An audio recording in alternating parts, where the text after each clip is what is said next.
بالعالمین والصلاة والسلام علی سید الانبیاء والمرسلین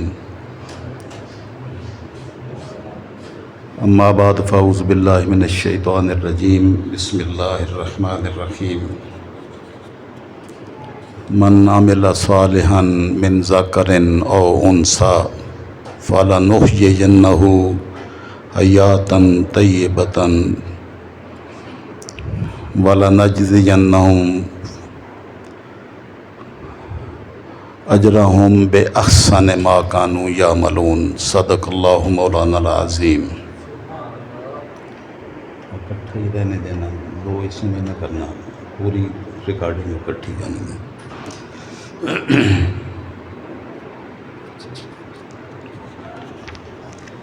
معزز حاضرین و ناظرین و سامعین،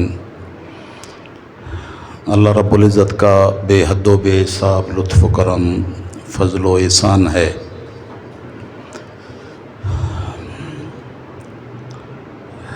کہ مالک الملک نے سید الانبیاء صلی اللہ تعالی علیہ وسلم کی امت سے پیدا فرما کر سب سے بڑا احسان ہم پر فرمایا۔ اللہ رب العزت اس ایمان کی دولت کے ساتھ جس کو بھی اعمال صالحہ کی توفیق عطا فرماتا ہے تو اللہ رب العزت اس دنیا میں پاکیزہ زندگی عطا فرماتا ہے۔ اللہ پاک نے ارشاد فرمایا من عمل صالحا، جس نے نیک اعمال کیے، خواہ وہ مرد ہو یا عورت، وہ مومن، اس حال میں کہ وہ مومن تھے، فَلَنُحْيِيَنَّهُ حَيَاةً طَيِّبَةً، تو ہم ان کو دنیا میں پاکیزہ زندگی عطا کرتے ہیں۔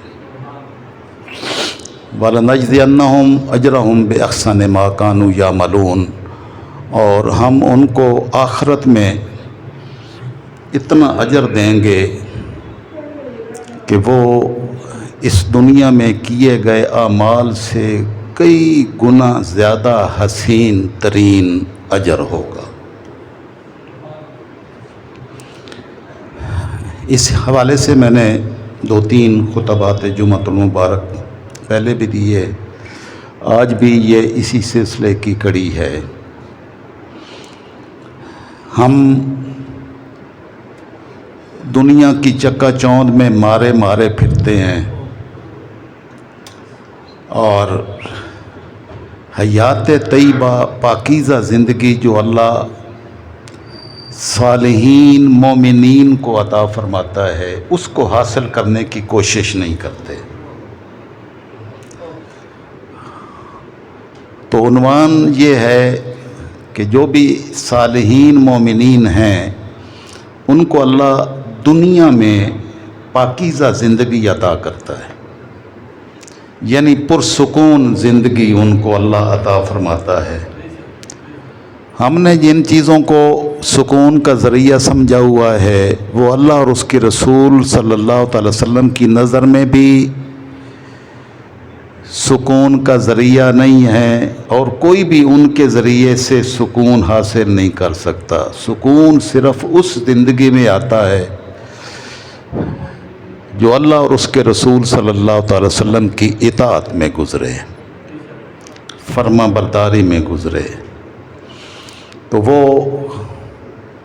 کچھ بھی نہ رکھتا ہو تو مالک الملک اس کو پرسکون زندگی عطا کر دیتا ہے۔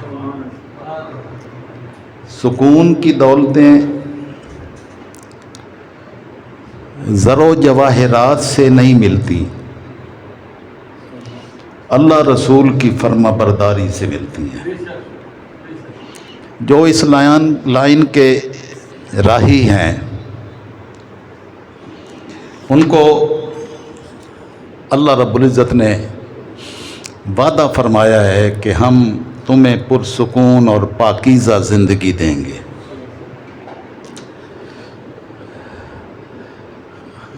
لوگوں نے شاید یہ سمجھ رکھا ہے کہ جس کے پاس مال و دولت زیادہ ہو اس کی زندگی پر آسائش اور پرسکون ہوتی ہے، ہرگز نہیں۔ مال و دولت سے پرسکون زندگی ملتی تو پھر فرعون کو ملتی، اگر اس طرح ملتی ہوتی تو نمرود کو ملتی۔ دنیا دار لوگ جن کے پاس حساب ہی کوئی نہیں ہے، ان کی زندگی ساری حسابوں میں گزرتی ہے، سکون میں نہیں گزرتی۔ جس کو اللہ نے اپنی بندگی اور اپنی یاد کی لذت عطا کر دی، اس سے پوچھیں تو وہ سوکھی روٹی کھا کر بھی شکر ادا کرے گا اور کہے گا الحمدللہ، اللہ کریم کے بڑے فضل و احسان ہیں، میں تو ان نعمتوں کے بھی قابل کہاں تھا، ان کے اہل کہاں تھا، یہ مالک نے اپنے فضل و کرم سے یہ جو عطا کیا ہے یہ اتنا زیادہ ہے کہ میں اس کا مستحق نہیں تھا۔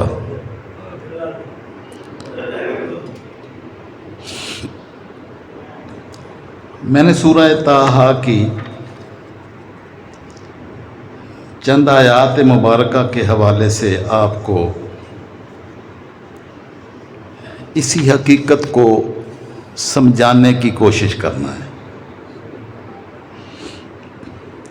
اللہ رب العزت نے سورہ طٰہٰ کی یہ آخری آیت ہیں، اللہ رب العزت نے ارشاد فرمایا فَاصْبِرْ عَلَىٰ مَا يَقُولُونَ، میرے محبوب صلی اللہ تعالیٰ علیہ وسلم، یہ منکرین کافر لوگ جو بھی کہتے پھریں آپ صبر کریں، کیونکہ سکون کی زندگی صابر لوگوں کو نصیب ہوتی ہے، جو ہر قسم کی تکلیف پر صبر کرنے والے لوگ ہوں۔ ہمارے آباء و اجداد، ہمارے بچپن، اس کی طرف نظر کریں تو سارے لوگ صابر نظر آتے تھے اور اپنا دین بیچنے والے نہیں تھے۔ دولتیں بہت کم تھیں، اسباب ذرائع کم تھے، لیکن اللہ نے صبر اور شکر کی دولت عطا کی ہوئی تھی۔ جتنا ملتا تھا اس پر صابر ہو جاتے تھے، ضروریات زندگی کو بڑھایا نہیں تھا، اللہ کی بارگاہ میں سجدہ ریزی کے لیے وقت نکالتے تھے۔ اب ہمارے پاس تو اللہ کی بارگاہ میں سجدے کے لیے وقت نہیں ہے، بڑی مشکل سے پیچھے رہ کر اینڈ پہ آتے ہیں، 2-4 سجدے کیے اور فوراً بھاگ گیا۔ کبھی جس کی بارگاہ میں آئے ہیں سکون کے ساتھ بیٹھ کر اس سے کوئی بات تو کرتے۔ تو اللہ رب العزت نے اپنے محبوب کو فرمایا فَاصْبِرْ عَلَىٰ مَا يَقُولُونَ، میرے محبوب یہ کافر لوگ جو کہتے ہیں ان پر آپ صبر فرمائیں۔ وَسَبِّحْ بِحَمْدِ رَبِّكَ قَبْلَ طُلُوعِ الشَّمْسِ وَقَبْلَ غُرُوبِهَا، آپ اپنے رب کی حمد کے ساتھ سورج کے طلوع ہونے سے پہلے اور اس کے غروب ہونے سے پہلے اپنے رب کی پاکی بیان کریں، یعنی نماز فجر ادا کریں، نماز عصر ادا کریں۔ وَمِنْ آنَاءِ اللَّيْلِ، اور رات کے لمحوں میں فسبح، اللہ کی تسبیح بیان کریں، عشاء کی نماز پڑھیں۔ واطراف النہار، اور دونوں کونوں میں جو دن کے اطراف ہیں ان میں بھی اللہ کی حمد بیان کریں، لعلہ کا تردا، تاکہ آپ خوش رہیں۔ خوشی اللہ نے متعین کر دی ہے، اللہ نے خوشی جس میں رکھی ہے وہ صرف نماز ہے۔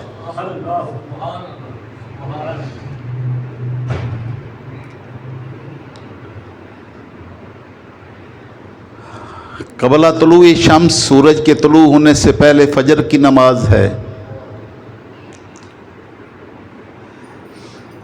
اور غروب ہونے سے پہلے عصر کی نماز ہے۔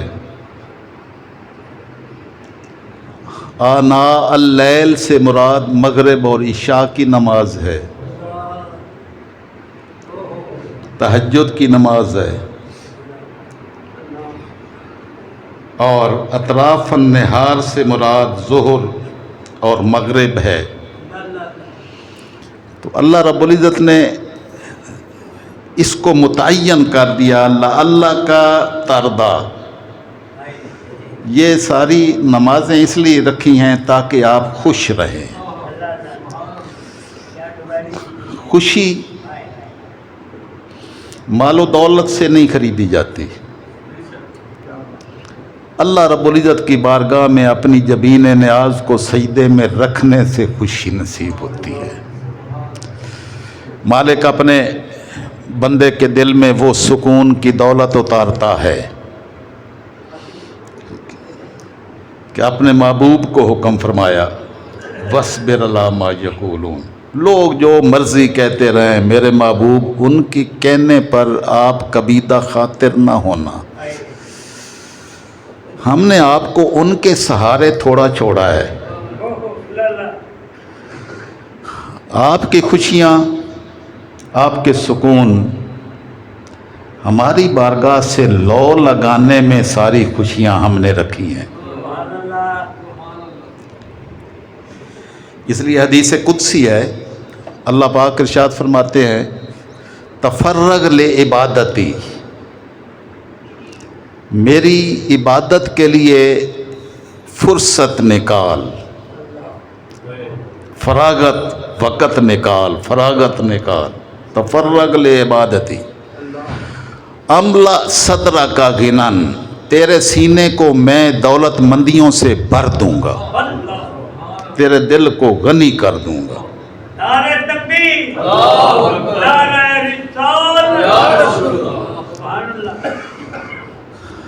وَأَسُدُّ فَقْرَكَ، تیری محتاجیاں میں ختم کروں گا، بس تیرا کام ہے میری عبادت کے لیے وقت نکالنا، تیرے دل کو غنی کرنا میرا کام ہے۔ وَإِن لَّمْ تَفْعَلْ، اور اگر تو نے ایسا نہ کیا، یعنی میری عبادت کے لیے وقت نہ نکالا،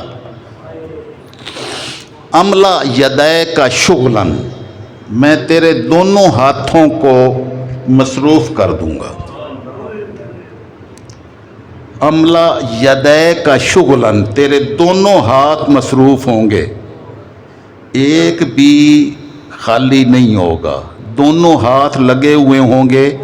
مطلب ہے کہ رات دن تو مارا مارا پھرتا ہوگا، ولا اسد فقرک، لیکن میں تیرے فقر اور محتاجی دور نہیں ہونے دوں گا۔ گھر کا ہر فرد ساری دن، ساری رات 5 نوکریاں، 5 ڈیوٹیاں دیں گے، لیکن میں تمہاری محتاجی ختم نہیں ہونے دوں گا، اس کے باوجود تم محتاج ہی رہو گے۔ اس لیے کہ جس کو میری بارگاہ میں سجدہ نصیب نہیں نہ ہوتا، اس کا فقر میں دور نہیں ہونے دیتا۔ فقر جس کا دور ہو وہ صرف وہی بندہ ہوگا جس کی پیشانی اپنے مالک کی بارگاہ میں سجدہ ریز ہوتی ہو۔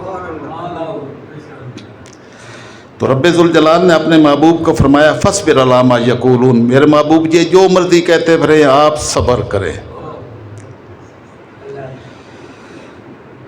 لعلک ترضی، اس سے آپ خوش ہوں گے۔ اس لیے آقا علیہ السلام کو جب کوئی پریشانی ہوتی تو آقا علیہ السلام حضرت بلال کو حکم فرماتے ارحنا یا بلال، اے بلال ہمارے لیے راحت و سکون کا سامان پیدا کریں۔ تو بلال آقا علیہ السلام کے لیے سکون اور راحت کا سامان کیسے کرتے؟ حضرت بلال کہتے اللہ اکبر اللہ اکبر، اذان دیتے، اللہ کی بارگاہ کی طرف بلاتے۔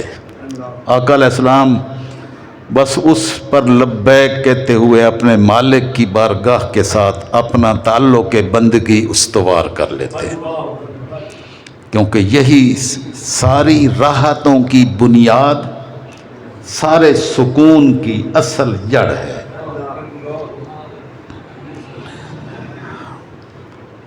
عام طور پر لوگ ہم یہ سمجھتے ہیں کہ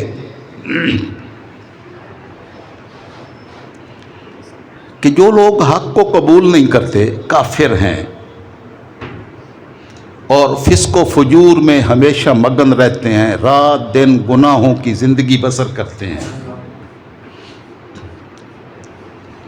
اگر ان کو کوئی نصیحت کرتا ہے تو وہ الٹا نصیحت کرنے والے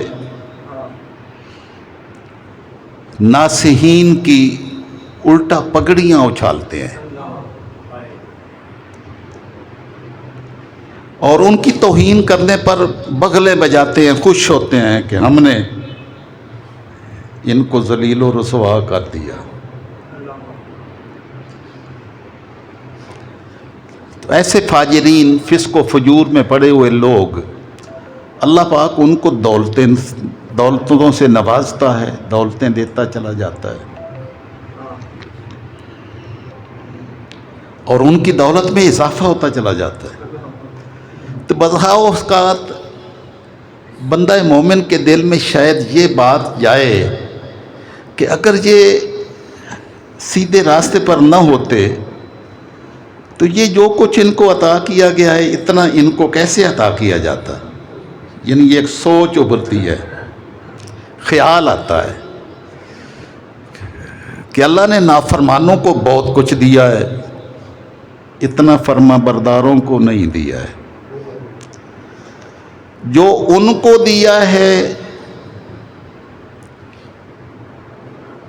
اپنے فرما برداروں کو وہ نہیں دیا ہے، اور جو فرما برداروں کو دیا ہے وہ تو ان کے حصے میں کبھی آیا ہی نہیں ہے۔ بس یہی سوچ مالک کریم نے پیدا کی اور اپنے محبوب کو ارشاد فرمایا وَلَا تَمُدَّنَّ عَيْنَيْكَ إِلَىٰ مَا مَتَّعْنَا بِهِ۔ یہ سورہ طٰہٰ کی آخری آیات ہیں۔ تو میں نے آج چاہا کہ یہ قرآن مقدس کی آیات آپ کو سمجھا دوں کہ ہماری نظریں حرام کھانے والوں کی دولتوں کو دیکھ کر چکا چوند ہو جاتی ہیں کہ مالک نے نافرمانوں کو کس طرح نوازا ہوا، شاید یہی سیدھے راستے پر ہوں، اور ہم جس راستے پر ہیں ہمارے پاس اس طرح تو مال و دولت دنیا کا ساز و سامان نہیں ہے۔ تو اللہ پاک نے فرمایا اے میرے محبوب، آپ مشتاق نگاہوں سے جن چیزوں سے ہم نے ان کو لطف اندوز ہونے کا موقع دیا ہے ان کی طرف مت دیکھا کریں، اور آپ کے ذریعے سے آقا علیہ السلام کے دل میں تو دنیا کی طلب کا ایک رتی برابر بھی کوئی حصہ نہیں تھا۔ یہ اصل آپ کے ذریعے سے امت کو سبق دیا جا رہا تھا کہ میرے محبوب کے ماننے والوں، لوگوں کی مال و دولت، حرام کی کمائیوں اور ظلم و ستم، ذخیرہ اندوزیوں، جھوٹ، فراڈ کے ذریعے سے کمائی ہوئی دولتوں کی طرف للچائی ہوئی نظروں سے مت دیکھیں۔ علامہ متعنا بہ، جو ہم نے ان کو لطف اندوز ہونے کا موقع دیا ہے نا، آپ اپنی نظروں کو للچاتے ہوئے ادھر مت دیکھنا۔ ازواجا منہم، یہ ساروں کو مال و دولت نہیں دیا ہے، ان میں سے کچھ لوگوں کو یہ دولت دی ہے۔ کیا دولت ہے؟ زہرۃ الحیات الدنیا، یہ دنیا کی زیب و زینت ہے جو ہم نے ان کو دی ہے، تو اس کی طرف آرزو اور تمنا کرنے کی لالچ کے ساتھ اس کو مت دیکھنا۔ یہ ہم نے ان کو دیا ہے لنفتنہم فیہ، ہم ان کی اس کے ذریعے سے آزمائش کرنا چاہتے ہیں۔ وہ آزمائش میں فیل ہو گیا جو یہ کہے کہ تسی نمازاں اپنی کول رکھو، دیکھو ساری دنیا دی دولتاں تو مالک الملک نے سانو عطا کی دیا۔ یہ نہیں سمجھا کہ یہ کتنی بڑی مالک نے آزمائش رکھی۔ آقا علیہ السلام نے ارشاد فرمایا، قلیل تطیق شکرہ خیر من کثیر لا تطیق شکرہ، تھوڑا جس پر اللہ نے تمہیں شکر کی دولت عطا کر دی وہ بہتر ہے اس زیادہ سے جس سے شکر کی توفیق چھین لی۔ تھوڑا دیا اور ساتھ شکر کا کلمہ زبان سے نکالنے کی سعادت دے دی تو وہ بہت بہتر ہے اس مال سے۔ جب زیادہ دے دے تو پھر مسجد میں آنے کی توفیق ہی ختم ہو جائے۔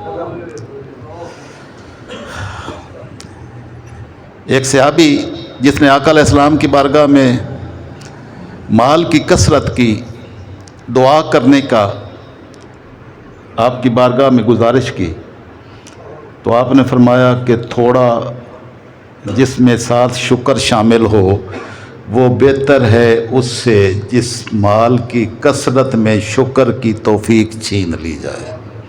نہ دعا کروا، آقا علیہ السلام نے دعا کے لیے ہاتھ اٹھا دی، بس دعا کی، پھر مال و دولت کی کثرت آنے لگ گئی۔ کیسی دولت آئی؟ ایسی دولت آئی، پہلے 5 ٹائم آقا علیہ السلام کی میت میں نماز ادا کرتا تھا، پھر مال و دولت، جانور، بھیڑ بکریاں، گائے، اونٹ بڑھ گئے تو دور دراز علاقوں میں مال کو لے جانا پڑا، پھر ایک فجر کی نماز رہ گئی، پھر اور کثرت کام مصروفیت اور بڑھ گئی تو وہ نماز بھی گئی، پھر جمعہ رہ گیا، پھر مال و دولت کی کثرت نے اتنا مصروف کر دیا کہ صرف عیدوں پر آنا پڑا، پھر عیدیں بھی گئی، پھر عیدیں بھی گئی۔ انسان جب مال و دولت میں گم ہوتا ہے تو یہی تو میرے مالک نے فرمایا ہے کہ اگر تمہیں ہماری عبادت کے لیے وقت نکالنے کا فرصت نہیں ہے تو ہم تیرے دونوں ہاتھوں کو مصروف کر دیں گے، لیکن ولا اسد فقرہ کا، تیرا فقر دور نہیں ہونے دیں گے۔ یعنی کاش اور آ جائے اور آ جائے اور آ جائے، بس رات دن صرف ایک ہی کام لگا ہوا ہے، فقر دور نہیں ہونے دوں گا۔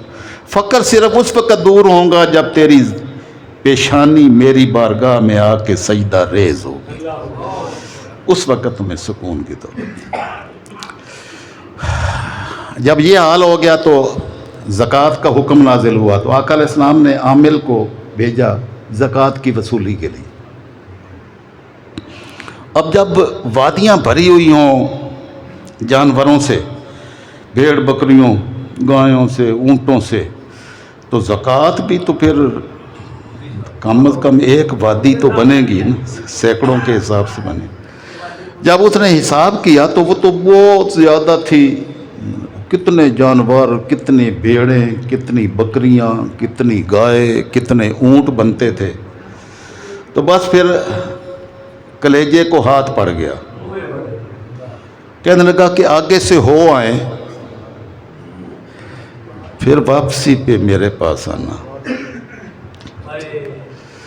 تو جب واپسی پہ آئے تو پھر وہ حساب دیکھا تو کہنے لگا کہ یہ تو بہت زیادہ ہے، اتنا تو نہیں دے سکتا۔ واپس آ گئے تو آقا علیہ السلام نے فرمایا حالہ کا سالبہ۔ جب آقا کی بارگاہ میں آ کے بتایا تو آقا نے فرمایا حالہ کا سالبہ، سالبہ تباہ و برباد ہو گیا۔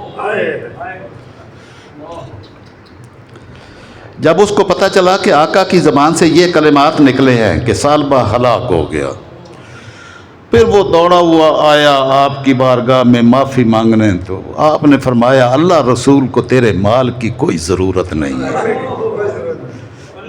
تو اس کو سنبھال، تو اس کو رکھ۔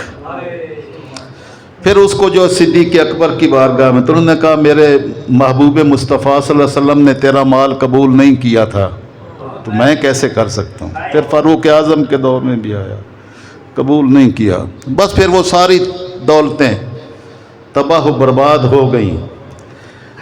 دفن کرتے تو زمین اس کی لاش کو باہر پھینک دیتی۔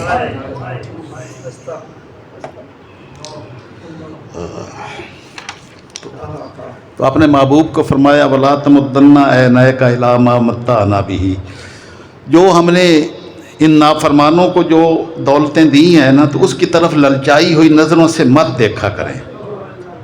ازواج منہم، ساروں کو نہیں دی، کچھ کو دی ہیں تاکہ آزمائش ہو۔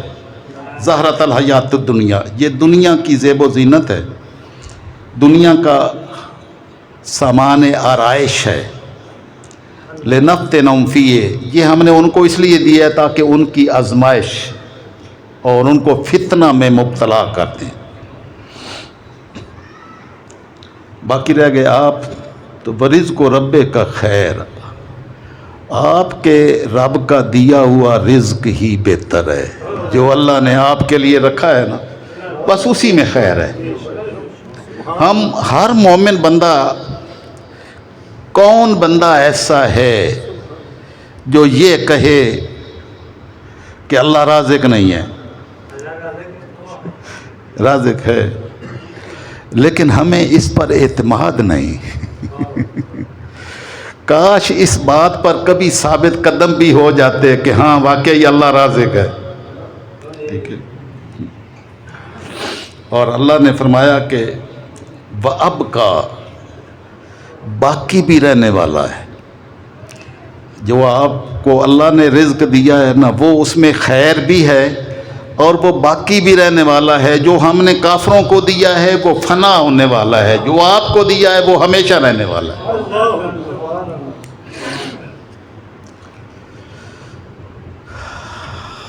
اب مال و دولت کو دیکھنے سے ہٹا کر متوجہ کدھر کیا؟ فرمایا وَأْمُرْ أَهْلَكَ بِالصَّلَاةِ، اپنے گھر والوں کو، اپنے قیامت تک آنے والے غلاموں کو بس ایک ہی حکم دیں کہ اللہ کی بارگاہ میں سجدہ کیا کریں، نماز پڑھیں، وَاسْتَبِرْ عَلَيْهَا، اور اس پر پھر کار بند ہو جائیں۔ ہاں، یہ نہیں کہ بس کبھی پڑھ لیے تو کبھی کچھ تھا۔ ہمارے پاس اگر نہیں ٹائم تو صرف ایک چیز کا ٹائم نہیں ہے، وہ ہے اللہ اور اس کے رسول صلی اللہ علیہ وسلم کی اطاعت، نماز، صداقت، سچ، صبر، شکر، دیانتداری، یہ ہمارے پاس نہیں ہے۔ جس راستے کو حکم دیا گیا تھا وہ اس پر چلنے کے لیے تیار نہیں ہے.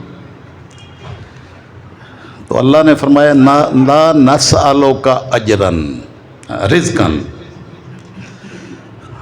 ہم آپ سے مال و دولت اور رزق نہیں مانگتے، نماز مانگتے ہیں. وَاسْتَبِرْ عَلَيْهَا، اور اس پر پھر قائم ہو جائیں، دائم ہو جائیں. یعنی اللہ رب العزت کی عبادت و ریاضت اور اس کی بندگی کو اپنا لیں. اس وقت تک نیند نہ آئے جب تک اللہ کی بارگاہ میں یہ پیشانی سجدہ نہیں کر لیتی. بس یہ ایک کام کریں، یہ آپ کا کام ہے. اس کو بندگی کہتے ہیں. بندہ مومن کو بندگی ہی سجتی ہے. بس تم بندہ بن کے دکھاؤ، بندگی کر کے دکھاؤ، باقی رزق کے خزانے تو ہمارے پاس ہیں. لا نسألک رزقا، ہم آپ سے رزق نہیں مانگتے ہیں. نحن نرزقک، رزق تو ہم دیتے ہیں آپ کو، آپ سے رزق مانگتے نہیں ہیں. ہم رزق مانگنے والے نہیں ہیں، رزق دینے والے ہیں. ایک ویل مچھلی ایک دن میں 33 ٹن گوشت کھاتی ہے، صرف ایک مچھلی.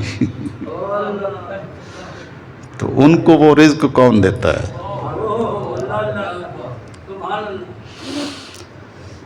ہفتہ ہفتہ جو ہے نا طوفان، بارش، آندھی چلتی رہتی ہے.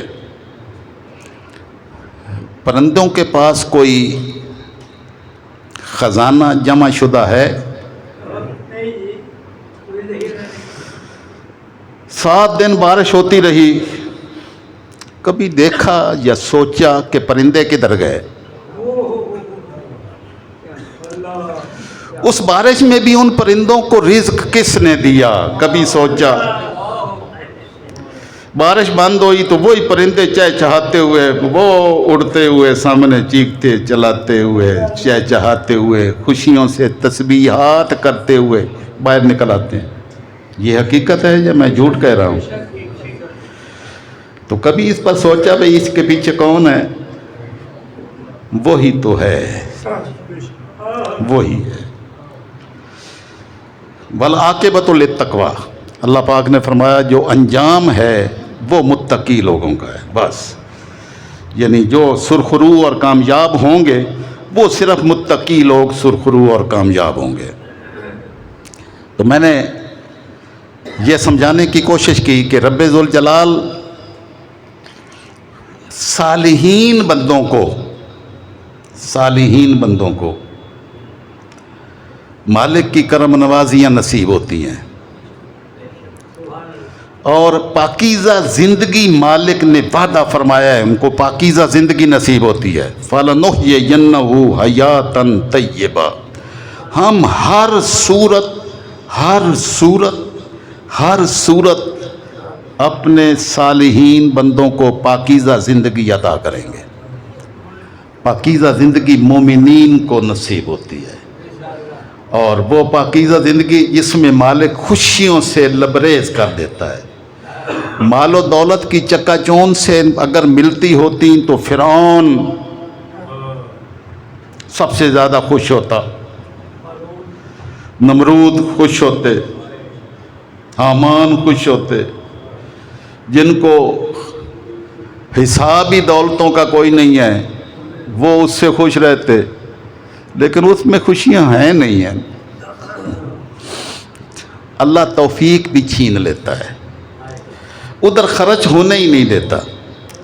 لوگوں کو بندوق کی نالیوں میں 1000 کے نوٹ ڈال کر فائر کرتے ہوئے دیکھا، لیکن مسکین کے منہ میں روٹی کا لقمہ دیتے ہوئے نہیں دیکھا. یہ اللہ کی توفیقات ہیں. ہمارے مسلمان حکمران اربوں ڈالر کے جہاز کے تحفے کافروں کو پیش کرتے ہیں. مومنین اللہ کے مومن بندوں کو روٹی کا لقمہ دینے کے لیے تیار نہیں ہے.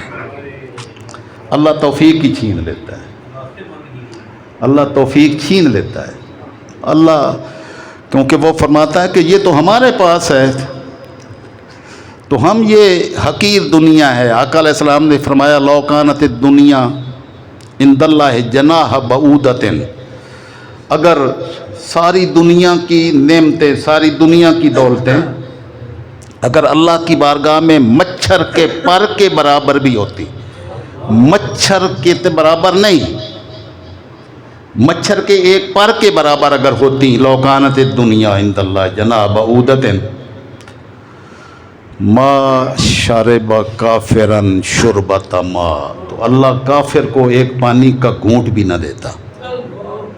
لیکن اس کی حیثیت نہیں، اللہ نے کافروں کو زیادہ دیا ہوا ہے۔ آزمائش، ہم آزمائش کریں گے، اور جو متوکلین ہیں، توکل کرنے والے، اللہ پر بھروسہ رکھنے والے، اس کی فرما برداری کے راستے پر چلنے والے، اس کو پرسکون زندگی مالک عطا فرما دیتا ہے۔ فَلَنُحْيِيَنَّهُ حَيَاةً طَيِّبَةً، پاکیزہ زندگی دیتے ہیں۔ ایک طرف نمرود تھا، ایک طرف ابراہیم خلیل اللہ تھے۔ کیسے پاکیزہ زندگی دیتے ہیں؟ اب اس کے پاس ساری دنیا کی دولتیں ہیں، ابراہیم خلیل اللہ اکیلا اللہ کا نام لینے والا ہے۔ ان کو سمجھانے کی ہر پوری کوشش کی کہ تم جس طرف جا رہے ہو، فرعون نے پتہ نہیں کتنے بیٹے ذبح کروائے، مالک نے فرمایا قوتیں تیرے پاس نہیں ہیں، ہمارے پاس ہیں، ہم موسیٰ کو تیرے گھر میں ہی پرورش دیں گے، تیری ساری فرعونیتیں جواب دے جائیں گے، ہم اپنا آپ دکھائیں گے کہ ہم اپنے بندوں کو پاکیزہ زندگی کیسے دیتے ہیں۔ ابراہیم خلیل اللہ کو اسی جرم کی پاداش میں کہ انہوں نے لوگوں کو، نمرود کو سیدھے راستے کی طرف آنے کی دعوت دی تھی، انہوں نے کہا کہ بس یہ انہوں نے آپ کے بتوں کو جو ہے نا وہ توڑا ہے، اس کو آگ میں جلا دو۔ تو اللہ نے فرمایا آگ میں جلا کے دیکھ لے، تو جلا سکتا ہے؟ نہیں، تو جلانے کا کام کر کے ساری دنیا کو بتا، ہم بچانے کا کام کر کے اپنے خلیل کو آگ میں بھی بچائیں گے۔ نعرہ تکبیر، نعرہ رسالت۔ کیا ہم یہ اپنے دل میں یقین رکھتے ہیں کہ اللہ بچانے چاہے تو یوں آگ سے بھی بچاتا ہے؟ ہم مومن ہیں، مومنین کہلانے والے ہیں، لیکن یہ ہمارے ایمان کا معیار ہے؟ نہیں ہے، نہیں ہے۔ وہ معیار ہو تو اللہ کی ذات پر بھروسہ اور توکل ہوتا ہے۔ ہمارے بچپن کے دور میں نے بہت یاد دلاتا رہتا ہوں کہ لوگ توکل اللہ کی ذات پر کرنے والے تھے، وسائل نہیں تھے، توکل تھا، تو سوکھی روٹی میں بھی مزہ آتا تھا، چٹنی کے ساتھ کھانے ہوئے میں جو کیف اور لذت آتی تھی، اب وہ کڑھائیوں میں وہ لذت نہیں آتی جو مرچوں کے ساتھ جو کھاتے تھے۔ جو میری عمر کے لوگ ہیں ان کو اپنا بچپن یاد ہوگا، تو سارے سکون اور راحتیں مالک نے اپنی اطاعت و فرما برداری میں رکھی ہیں۔ سیدنا ابراہیم خلیل اللہ کو آگ میں جلانے کے لیے ساری دنیا کے سامان اکٹھے کر لیے گئے، آگ جلا دی گئی، آپ کو چخا میں بٹھا دیا گیا، جبریل امین حاضر ہوئے، اے اللہ کے خلیل آپ کو آگ میں ڈالا جا رہا ہے، حکم دیں تو یہ ساری آگ کو الٹا دیں۔ فرمایا میرے اللہ نے بھیجا ہے، یہ کہہ کر ایسا کرنے کا حکم دیا ہے؟ عرض کی نہیں۔ جبریل امین اور ملائکہ نے اللہ کی بارگاہ میں التجا کی تھی کہ باری تعالیٰ ایک ہی تو تیرا بندہ تھا، اس کو بھی آگ میں جلایا جا رہا ہے۔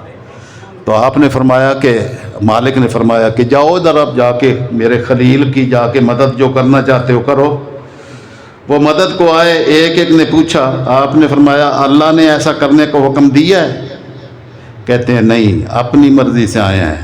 تو فرمایا اما الیک فلا، تو پھر مجھے تیری مدد کی ضرورت نہیں ہے۔ اگر میرا رب مجھے اس میں جلانا چاہتا ہے تو میری ایک جان کیا کروڑوں جانیں ہوں تو ساری جانیں اس کے نام پر قربان کر دوں، تمہاری ضرورت نہیں ہے۔ ہم تو اس کی نگاہ کرم کے منتظر ہیں، وہ جو چاہے جیسا چاہے ہم ایسا کرنے کے لیے تیار ہیں۔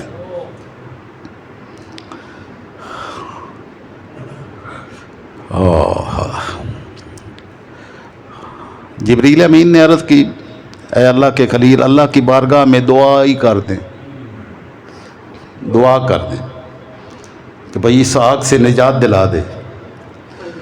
تو اللہ کے خلیل نے، جس کی نظریں مالک کی چوکھٹ پر تھیں، جو اس کی ذات پر توکل و بھروسہ کرنے والا، فرمایا کہ میرا رب دیکھ رہا ہے یا نہیں؟ انہوں نے کہا دیکھ رہا ہے۔ تو آپ نے فرمایا جو دیکھ رہا ہے اس کو بتانے کی ضرورت ہے؟